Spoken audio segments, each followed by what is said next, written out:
ಅಂಬರೀಶ್ ಅವರು ಇದಾದ್ಮೇಲೆ ಹಾ national school national high school field ಅಲ್ಲಿ ಒಂದು ಕಾರ್ಯಕ್ರಮ ಹಮ್ಮಿಕೊಂಡಿದ್ರು. ಹೌದು ಹೌದು. ಇಲ್ಲಿ ಅವಾಗ ಹಾಡಕ್ ಬಂದಿದ್ರು. ಅಲ್ಲಿ ನಾನು, ಸುಮಲತಾ ಅಂಬರೀಶ್ ಅವರು, ರಾಕ್ಲಿ ವೆಂಕಟೇಶ್ ಅವರು, ನೀವೆಲ್ಲ ಕಣ್ಣೀರ್ ಹಾಕಿದ್ರಿ, ಅದ್ ನೆನಪಿದೆ ಈಗ್ಲೂ. ನಮ್ಮ ಹಂಸಲೇಖನು ಬಂದಿದ್ದ ಅಲ್ಲಿಗೆ. ಹೌದು. ಆ ಸಂದರ್ಭದಲ್ಲಿ ನಾನು ಬೆಳಕರೆದ್ರೆ ಶಿವರಾತ್ರಿ ಹಬ್ಬ ನಾನು ಹೋಗ್ಲೇಬೇಕಾಗಿತ್ತು. ಅವಾಗ ಒಂದೆರಡು ಮಾತಾಡ್ಬಿಟ್ಟು ನೀನು ಹೊರಟ್ಬಿಡು ಅಂತಂದಾಗ ಹೋದಾಗ ಹಿಂದ್ಗಡೆ ತುಂಬಾ ಇದಾಗಿ ಮಾತಾಡಿದ್ರು.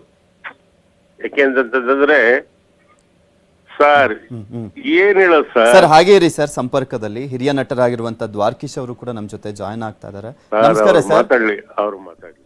ದ್ವಾರಕೀಶ್ ಸರ್, ನನ್ ಧ್ವನಿ ಕೇಳಿಸ್ತಾ ಇದೆಯಾ?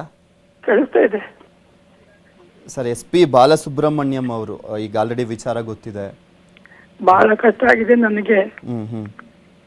ಸುಮಾರು 50 ವರ್ಷದಿಂದ 1966 ಎಸ್ ಗಾಂಧಿನಗರ ಅನ್ನೋ ಸಿನಿಮಾಕ್ಕೆ ನನಗೋಸ್ಕರ ಹಾಡು ಹೇಳ್ದ. ಅವಾಗಿಂದ ನನಗೆ ಚೆನ್ನಾಗಿ ಗೊತ್ತು. ನನ್ನ ಕಂಪನಿಯಲ್ಲಿ ಸುಮಾರು ಒಂದು 75 ಹಾಡು ಹೇಳಿದ್ದಾನೆ ಅಂದ್ರೆ ಸುಳ್ಳಾಗಲ್ಲ. Great class. ಹೇಗಿತ್ತು ಸರ್ ನಿಮ್ದು ಅವ್ರದ್ದು ಬಾಂಧವ್ಯ? ಅವನು ಆಸ್ಪತ್ರೆಗೆ ಅಡ್ಮಿಟ್ ಆಗಿ 3 ದಿನ ಮುಂಚೆ ಫೋನ್ ಮಾಡಿದ್ದ. ಓಕೆ. ನಾನು ಸುಮ್ಮನೆ ಕೇಳಿದೆ, ಹೆಂಗಿದ್ಯಾ, ಹುಷಾರಾಗಿದ್ಯಾ ಅಂತ. ನನ್ಗೇನಾಗಿದೆ, ನಾನು ಗಟ್ಟಿಬಿಟ್ಟಾಗಿದ್ದೀನಿ Dwaraki, I am quite health right, you need not worry ಅಂತ ಎಲ್ಲ ಮಾತಾಡ್ದ. ಆಮೇಲೆ ನೋಡಿದ್ರೆ 3 ದಿವಸಕ್ಕೆ ಅಡ್ಮಿಟ್ ಆಗ್ಬಿಟ್ಟ. ಆಮೇಲೆ ಮತ್ತೆ ಫೋನ್ ಮಾಡ್ಬೇಡ ಅಂತ ಹೇಳ್ಬಿಟ್ಟು ಅದರಿಂದ ಫೋನ್ ಮಾಡಿಲ್ಲ ನಾನು. ಅವ್ನು ಆಸ್ಪತ್ರೆಗೆ ಅಡ್ಮಿಟ್ ಆಗಿದ್ದು 2 ದಿನ ಮುಂಚೆ ಮಾತಾಡಿದ್ದ ನನ್ನ ಜೊತೆ. ಪ್ರತಿ ವಾರ ನನ್ನ ಜೊತೆ ಟಚ್ ಅಲ್ಲಿರೋವ, ಪ್ರತಿ ವಾರ ನನ್ನ ಜೊತೆ ಮಾತಾಡೋವ. I have not lost his friendship. ಬಹಳ ಹೃದಯಕ್ಕೆ ಹತ್ತಿರವಾಗಿದ್ದ ಅವನು. ಬಹಳ ನನ್ನ ಅಮಿತಾಬ್ ಬಚ್ಚನ್ ಅಂತ ತಮಾಷೆ ಮಾಡವ ನನಗೆ. ನಮ್ಗೆ ಬಹಳ ವಿಶ್ವಾಸದಲ್ಲಿದ್ದಂತ ಹುಡುಗ ಅವನು ಬಾಲಸುಬ್ರಹ್ಮಣ್ಯಂ. ಆಲ್ಮೋಸ್ಟ್ ದ್ವಾರಕೀಶ್ ಅವರು ಅಂತ ಬಂದಂತ ಸಂದರ್ಭದಲ್ಲಿ ಆಗಿನ ಕಾಲದಿಂದ ಎಲ್ಲರೂ ನಿಮ್ಗೆ ಆಪ್ತ ಮಿತ್ರರೇ. ವಿಷ್ಣುವರ್ಧನ್, ಅಂಬರೀಶ್ ಅವರು, ಈಗ ಬಾಲಸುಬ್ರಹ್ಮಣ್ಯಂ ಅವರು, ತುಂಬಾ ಆಪ್ತರಾಗಿದ್ದಂಥವ್ರನ್ನ ಕಳ್ಕೊಂಡ್ಬಿಟ್ರಿ. ಬಹಳ ಕಷ್ಟ ಆಗುತ್ತೆ. ಸರ್, ನೀವು ಅವ್ರ ವಿಚಾರಗಳ ಬಗ್ಗೆ ಮಾತನಾಡ್ತಾ ಇದ್ದೀರಾ. ಅವ್ರ ಕೆಲವೊಂದು ಘಟನೆಗಳನ್ನ ಮೆಲ್ಕು ಹಾಕೋದಾದ್ರೆ ಯಾವ ವಿಚಾರದ ಬಗ್ಗೆ ಮಾತಾಡ್ತೀರಾ ಸರ್? ಅವನು ಬರೀ ಪ್ಲೇ ಬ್ಯಾಕ್ ಆರ್ಟಿಸ್ಟ್ ಮಾತ್ರ ಅಲ್ಲ, ಒಳ್ಳೆ ನಟ. ಹೌದು, ಬಹಳ ಒಳ್ಳೆ ನಟ. ಮೊನ್ನೆ ಯಾವ್ದೋ ಒಂದು ಸಿನಿಮಾ ನೋಡಿದೆ, ನನ್ನ ಮಗನಿಗೆ ಹೇಳಿದೆ ಬಾಲುನಾಕ್ ಮಾಡೋಣ ಸಿನಿಮಾ ಕಾಣೋ ಅಂತ. ಆತರ ಕೆಲವು ಪಾತ್ರಗಳಿಗೆ ಬಹಳ ಮುಖ್ಯವಾಗಿದ್ದವನು Balasubrahmanyam. Is a great actor also. ಅವನಿಟ್ಟು ಒಂದು ಸಿನಿಮಾ ಕೂಡ ಮಾಡಿದೆ ನಾನು, ಹೃದಯ ಕೇಳರು ಅಂತ. ಅದರಲ್ಲಿ ಪಾತ್ರ ಮಾಡಿದ್ದ. ಚಂದ, ಬಹಳ ಖುಷಿಯಾಗಿರವ, ಯಾವಾಗ್ಲೂ ಬಹಳ ವಿಶ್ವಾಸದಲ್ಲಿರವ,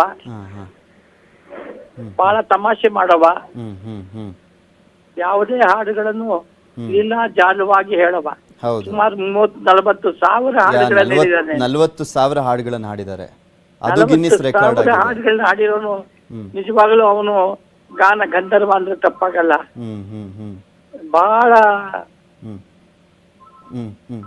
ಸರ್, ಈಗ ಮುದ್ದಿನ ಮಾವ ಚಿತ್ರದ ಬಗ್ಗೆ ಮಾತನಾಡೋದಾದ್ರೆ ನೀವು ಮಾಡಿದ್ರಿ, ಬಾಲಸುಬ್ರಹ್ಮಣ್ಯಂ ಅವರು ಮಾಡಿದ್ರು, ದೊಡ್ಡಣ್ಣ ಅವರು ಕೂಡ ಮಾಡಿದ್ರು.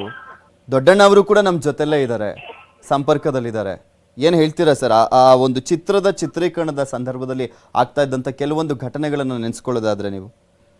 ಬಹಳ ವಿಶ್ವಾಸದಲ್ಲಿರವ, ಬಹಳ ತಮಾಷೆಗಳು ಮಾಡವ, ಬಹಳ very sincere to this role. ಬಹಳ ಇದಾಗಿರವ, ಬಹಳ ವಿಶ್ವಾಸಿ. ಎಷ್ಟು ಹೇಳಿದ್ರು ಸಾಲದ ಅವನ ವಿಷಯ. ಬಹಳ ಲಾಸ್. ಅದರಲ್ಲೂ ಎಲ್ಲ ಇಂಡಸ್ಟ್ರಿಯಲ್ಲೂ ಅಷ್ಟೊಂದು ಪ್ರಖ್ಯಾತಿಯನ್ನ ಗಳಿಸಿದ್ರು ಕೂಡ ಕನ್ನಡಕ್ಕೆ ಅಂತ ಅವ್ರು ಯಾರಾದ್ರೂ ಕರೆದಂತ ಸಂದರ್ಭದಲ್ಲಿ ಬರ್ತಾ ಇದ್ರು, ಯಾವಾಗ್ಲೂ ಕೂಡ ಇಲ್ಲ ಅಂತ ಹೇಳಿದ್ದೇ ಇಲ್ವಂತೆ.